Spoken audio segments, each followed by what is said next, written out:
ඉතින් ඔයාලා කරන චූටි වරද්දකින් පවා ඔයාගේ WhatsApp number එක මෙන්න මේ විදිහට බෑන්ඩ් වෙන්න පුළුවන්. හරි ඉතින් අද අපි කතා කරමු ඔයාගේ WhatsApp number එක මෙන්න මේ විදිහට බෑන්ඩ් වෙන්න බලපාන හේතු මොනවාද? ඒ වගේම WhatsApp අලුත් වුණ නීති රීති එහෙම නැත්නම් rules and regulation guideline and regulation මොනවාද? ඒ වගේම ඔයාගේ WhatsApp number එක බෑන්ඩ් වෙන්නේ නැතුව ආරක්ෂා කරගන්නේ කොහොමද? ඔයාගේ WhatsApp number එක බෑන්ඩ් වුණොත් unban කරගන්නේ කොහොමද කියලා. හරි ඉතින් වැඩි කතා නැතුව අපි යමු වීඩියෝ එකට. Hello guys, welcome back Data Hackers official YouTube channel. ඉතින් WhatsApp number එක බෑන්ඩ් වෙන්න බලපාන ප්‍රධානතම හේතුව තමයි guideline and regulation. ඒ කියන්නේ WhatsApp නීති රීති අපි උල්ලංඝනය කරොත් තමයි අපේ number එක බෑන්ඩ් වෙන්නේ. ඉතින් මොනවද මේ WhatsApp නීති රීති? එහෙම නැත්නම් guideline and regulation කියන්නේ?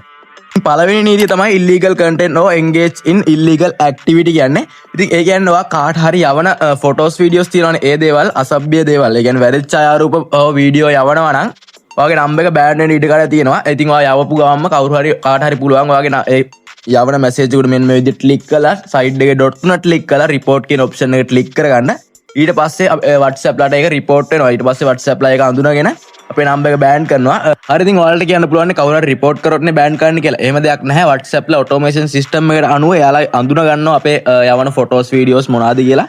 එහෙම දේවල් වලින් අඳුනගෙන යාලා ඔටෝම නම්බර් එක බෑන්ඩ් කරන්නත් ඉඩකඩ තියෙනවා. ඉතින් ඒ වගේම තමයි ඔයාගේ ප්‍රොෆයිල් පික්චර් එකට වැරදි දෙයක් දාලා තිබ්බොත් වැරදි ෆොටෝ එකක් දාලා තිබ්බොත් ඒ වගේම ඔයා ෂෙයා කරන ෆොටෝස් වීඩියෝස් ත්‍රස්තවාදයට උඩු දෙන දේවල්. ඒ කියන්නේ ත්‍රස්තවාදයට බලපාන දේවල් ෂෙයා කරනවා නම් ඉතින් මෙන්න මේ වගේ දේවල් ඉල්ලීගල් දේවල් නිසා ඔයාලගේ නම්බර් එක බෑන්ඩ් කරන්න තියෙන ඉඩකඩ වැඩි. මොකද WhatsApp ලා කිසිම දෙයක් අනුමත කරන්නේ නැහැ.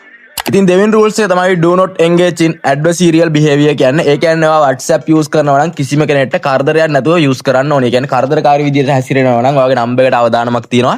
කරදරකාරී විදියට හැසිරෙනවා කියන්නේ ඔයා කාට හරි මැසේජ් යවනකොට එක දිගට මැසේජ් ගොඩක් යවනවා නම්, ඒ වගේම තමයි එක දිගට කෝල් කරනවා නම්, ඒ වගේම group එකක් හදලා එක දිගට group එකට කට්ටිය කිසිම අවසරකින් තොරව එක දිගට කට්ටිය ගොඩක් add කරනවා නම්, ඒ වගේ දේවල් කරනවා නම් ඉතින් ඔයාගේ WhatsApp නම්බර් එකට අවදානමක් තියෙනවා. ඒ වගේම තමයි ඔයා mod WhatsApp use කරනවා නම් WhatsApp ලගේ නීති රීති උල්ලංඝනය වෙනවා.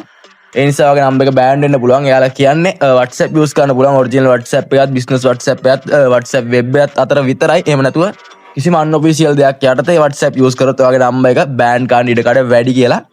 do not engage fraud or spam කියන්නේ මෙයාලගේ තුන්වෙනි නීතිය, තුන්වෙනියට කියලා තියෙන නීතිය. ඉතින් මේක කියන්නේ WhatsApp වල ෂෙයා කරනකොට අර එක link තියෙන්නේ. කියන්නේ සාමාන්‍යයෙන් ගත්තම දැන් ඉස්සරහට නත්තල් එනවනේ. ඔයාලා හිතන්න සාමාන්‍ය මැසේජ් එකක් එනවා. මේක 10 දෙනෙකුට ෂෙයා කරොත් ඔයාලට GB 50ක් ලැබෙනවා, data ලැබෙනවා, ඊට පස්සේ තෑගි ලැබෙනවා. අන්න ඒ වගේ scam link එහෙම නැත්නම් අනිත් අය රවට්ටන අන්න ඒ වගේ දේවල් ෂෙයා කරනවා නම් ඒ වගේ දේවල් වලින් userලට ඒ කියන්නේ යාලගේ privacy එක පිටට යන්න පුළුවන් ඒ link වලින්. ඒ නිසා ඒ දේවල් ඔයා ෂෙයා කරනවා නම් ඔයාගේ WhatsApp නම්බර් එකත් අනතුරේ කියලා තමයි WhatsApp ලා කියන්නේ. ඉතින් මම පැහැදිලි කරපු WhatsApp ලගේ guideline and regulation ඔන්න ඔය විදිහට තමයි තියෙන්නේ. ඉතින් ඔන්න ඔය දේවල් ඔයා කඩ කරොත් තමයි ඔයාගේ WhatsApp නම්බර් එක බෑන්ඩ් වෙන්නේ. ඉතින් හරි දැන් බලමු WhatsApp නම්බර් එක බෑන්ඩ් වුණොත් හදිස්සියට ඔයා දේවල් කඩ කරලා හරි මොනවා හරි වෙලා WhatsApp නම්බර් එක බෑන්ඩ් වුණොත් කොහොමද අපි WhatsApp නම්බර් එක ආයෙ recovery කරගන්නේ? අපේ WhatsApp නම්බර් එක හදාගන්නේ කොහොමද කියලා. ඉතින් මම අද එක ක්‍රමයක් තමයි කියලා දෙන්නේ. මේ ක්‍රමය සමහරුන්ට හරියයි, සමහරට හරියන්නේ නැති වෙයි. මගේ channel එක subscribe කරලා තියාගන්න. මම වීඩියෝ දිගටම දානවා unban කරන විදිය ආරම WhatsApp ගැන විස්තර. ඒ හින්දා ඔයාලට notification එන bell icon එක click කරලා තියන්න. එතකොට වීඩියෝ දාපු ගමන් ගෙන්න ගන්න පුළුවන්. හරි ඉතින් අද මේ ක්‍රමය try කරලා බලන්නකෝ. මෙන්න මේ විදිහට මෙතන කරන්න ඕනි. මෙන්න මේ විදිහට agree and continue කියලා තියෙන අන්න එක click කරගන්න. ඒක click කරාට පස්සේ ඔයාගේ WhatsApp එකේ මෙන්න මෙතන dot තුනක option එකක් තියෙනවා. ඒක click කරගන්න. ඊට පස්සේ මේ help කියන එක click කරගන්න. මේ help කියන එක click කරාට පස්සේ ඔයාලා බලන්න පුළුවන් මෙන්න මේ වගේ ඉන්ටර්ෆේස් එකක් පෙන්නන. මෙතන ඉතින් අපේ නම්බර් එක ටයිප් කරගන්න ඕනි country code එකත් එක්ක මෙන්න මේ විදිහට. හරිද? මේ විදිහට ටයිප් කරගත්තාට පස්සේ මෙතන next කියන එක ක්ලික් කරගන්න පුළුවන්. ඊට පස්සේ මෙන්න මෙතන අපිට පුළුවන් ස්ක්‍රීන්ෂොට් එකක් දෙන්න. අපි අර බෑන්ඩ් වෙලා කියලා තියෙන පෙන්නන්නේ. අන්න ඒකේ ස්ක්‍රීන්ෂොට් එකක් ඕන නම් දෙන්න පුළුවන්. නැතත් අවුලක් නැහැ. ඊට පස්සේ මේ describe your problem කියලා උඩ තියෙනවා. අන්න එතන මම දෙන මේ මැසේජ් එක දාන්න ඕනි. මම දෙන මැසේජ් එක. හරිද?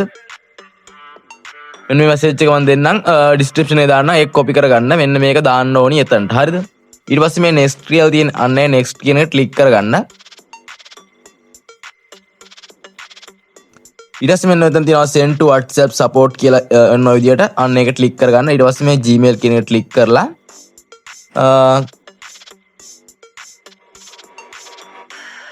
මෙන්න මේ විදියට මේක send කරගන්න. හරි ඔන්න ඔය විදියට send කරගත්තාට පස්සේ සමහරට දවසක් දෙකක් යයි, සමහරට පැය දෙකක් තුනක් යයි, සමහරට විනාඩි 5ක් යයි ඔන්න ඔයගේ වෙලාවකින් නම්බර් එක unban වෙනවා කිසිම අවුලක් නැතුව. ඉතින් මේ වගේ ක්‍රම ගොඩක් තියෙනවා. සමහරට අයට වැඩ කරන්නේ නැහැ, සමහර අයට වැඩ කරනවා unban ක්‍රම. ඉතින් මම දිගටම වීඩියෝ දානවා. ඉතින් channel එක subscribe කරලා bell icon එක click කරලා තියාගන්න. එහෙනම් කොල්ලෝ තවත් අලුත් වීඩියෝ එකකින් හම්බෙමු. අදට ගිහින් එන්නම්.